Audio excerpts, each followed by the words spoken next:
میں پل دو پل کا شاعر ہوں، پل دو پل میری کہانی ہے۔ کبھی کبھی میرے دل میں خیال آتا ہے، ملتی ہے زندگی میں محبت کبھی کبھی،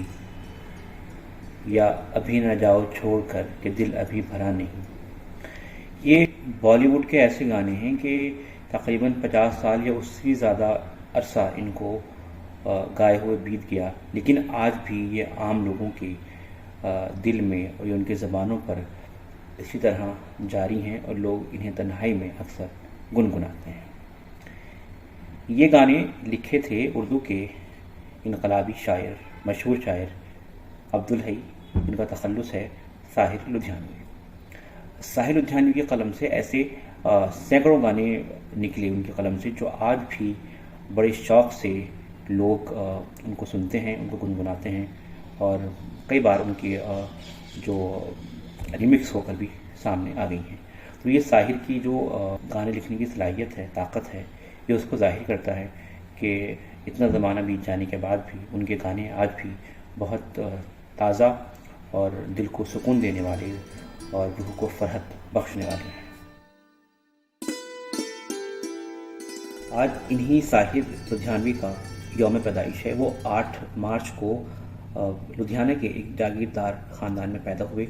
اور ان کی والدہ سردار بیگم اپنے شوہر کی 12 نمبر کی بیوی تھیں، اور ساحر اپنی والدہ کے اکلوتے بیٹے تھے۔ شروعات میں ساحر کے والد نے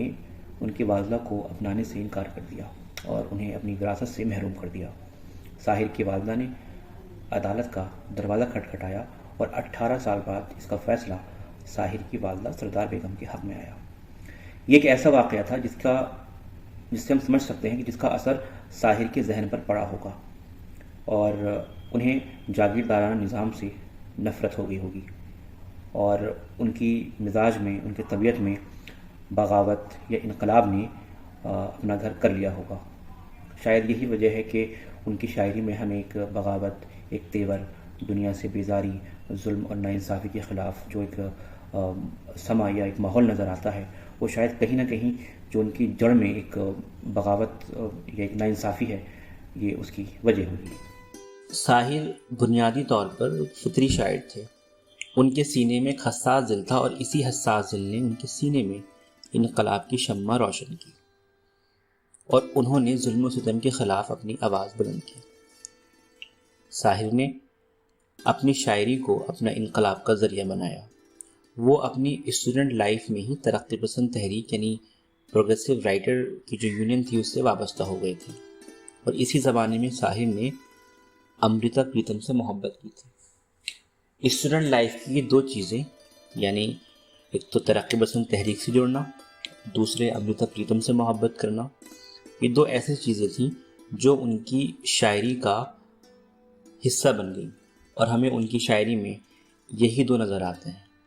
ایک طرف وہ غریبوں کی، مسکینوں کی، مظلوموں کی آواز اٹھاتے ہیں،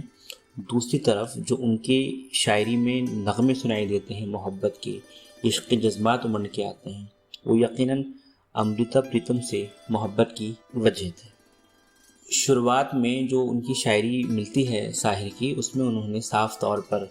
غریبوں کی اور مظلوموں کی آواز اٹھائی ہے۔ ایک جگہ کہتے ہیں، میرا مقصد فقط شعلہ نوائی ہو نہیں سکتا، میرے سرکش ترانوں کی حقیقت ہے تو اتنی ہے کہ جب میں دیکھتا ہوں بھوک کے مارے کسانوں کو، غریبوں، مفلسوں کو، بے کسوں کو، بے سہاروں کو، تڑپتی نازنینوں کو، تڑپتے نوجوانوں کو، حکومت کے تشدد کو، امارت کے تکبر کو،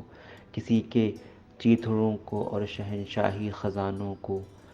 تو دل تابِ نشاطِ بزم عشرت لا نہیں سکتا،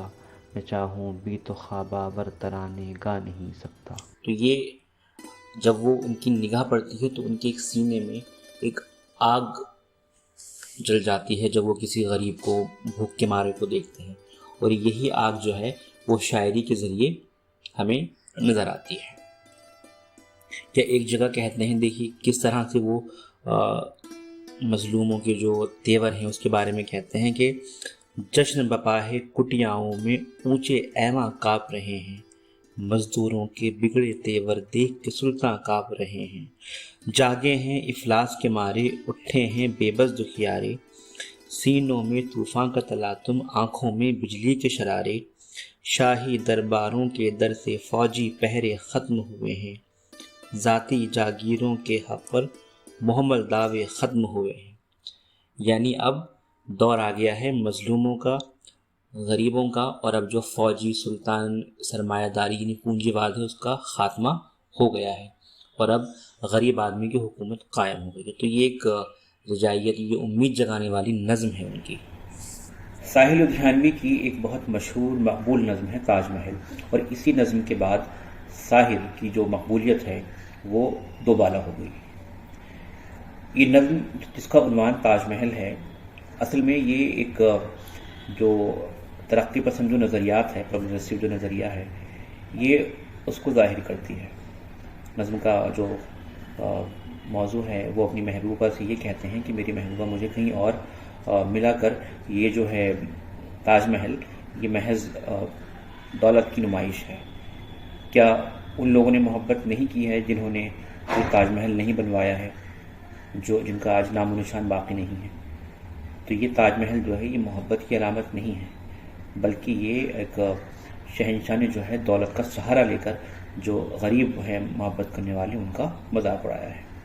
کہتے ہیں یہ چمنزار، یہ جمنا کا کنارہ، یہ محل، یہ منقش در و دیوار، یہ محراب بھی تاب، ایک شہنشاہ نے دولت کا سہارا لے کر ہم غریبوں کی محبت کا اڑایا ہے مذاق، میری محبوب کہیں اور ملا کر مجھ سے۔ ان نظموں کے علاوہ جس میں ترقی پسند نظریات ظاہر ہوتے ہیں ساحر کے، انہوں نے رومانی شاعری بھی کی ہے، محبت کی شاعری بھی کی ہے، اور ان کی جو اکثر جو غزلیں ہیں یا شاعری ہے محبت کی یا عشقیہ جو شاعری ہے ان کی، وہ آج ہندی فلموں کا ایک بہترین سرمایہ ہے۔ ان کے لکھے ہوئے گانے، ان کی غزلیں آج بڑے شوق سے لوگ سنتے ہیں اور انہیں گنگناتے ہیں۔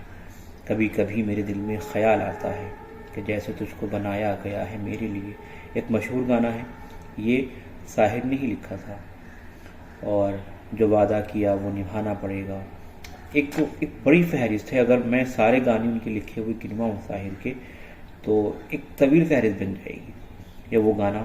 ملتی ہے زندگی میں محبت کبھی کبھی، یہ بڑا مشہور گانا ہے بالی ووڈ کا، تو یہ بھی ساحر کا ہی لکھا ہوا ہے۔